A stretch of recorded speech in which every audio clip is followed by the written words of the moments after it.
Hello guys, good morning. তোমরা সবাই কেমন আছো? আশা করি ভালো আছো, আমিও ভালো আছি।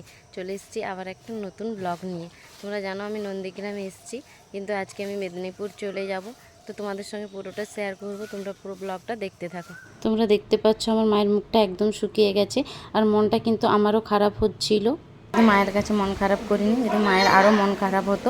এ দেখো আমি টোটোতে উঠে গেছি, এই যে রাস্তায় বেরিয়ে পড়েছি আমি। এবার আজকে কিন্তু আমি বাসে যাব, আর আমার সঙ্গে ভাগ্নি আছে, আমি আর ভাগ্নি মিলেই যাচ্ছি। বাসে উঠে গেছি আমি কিন্তু টোটোতে চণ্ডীপুর পর্যন্ত এসেছিলাম, দিয়ে চণ্ডীপুর থেকেই বাসে উঠেছি। মেছাদায় নেমে আবার বাস চেঞ্জ করব। মেছেদায় চলে এসেছি, যেহেতু সকালে বেরিয়েছিলাম একদম 6টার দিকে, তাই জন্য আমি টিফিন নেওয়ার জন্য মিয়া আমরে চলে এসেছি। তো ভিতরে যাই, কি নিই তোমাদেরকে দেখাচ্ছি। তারপরে মিয়া আমরের ভিতরে ঢুকে গেলাম, আর ঢুকে দেখছিলাম কি কি নেওয়া যায়। দিয়ে তারপরে চিকেন 65 রোল নিলাম, তারপরে একটা কোল্ড ড্রিঙ্কসও নিলাম। তো প্যাক করে দিয়ে দিয়েছে আমাকে, এই যে দেখো বিল দিয়ে আমি নিয়ে নিয়েছি। দিয়ে এবারে বেরিয়ে যাব। এখান থেকে বেরিয়ে আমি একটু চপ মুড়ি নেব। ভাগ্নি বলছিল এটা খাওয়ার পরে একটা চপ মুড়ি নিতে।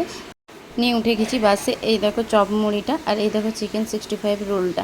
তো এবারে আমি খেয়ে নিই। মিও আমার থেকে আমার খেতে বেশ ভালোই লাগে। আমার কিন্তু আরও কয়েকটা দিন বাড়িতে থাকার ইচ্ছে ছিল, ভেবেছিলাম তোমাদেরকে ঘুরে পুরোটা দেখাবো, কিন্তু পারলাম না। আর এই দেখো আমি মেদিনীপুর বাস স্ট্যান্ড চলে এসেছি, আর আমাকে জিজু আনতে এসেছিল। বাড়ি গিয়ে তোমাদের সঙ্গে দেখা হচ্ছে। মেদিনীপুর চলে এসেছি আমি বাড়িতে।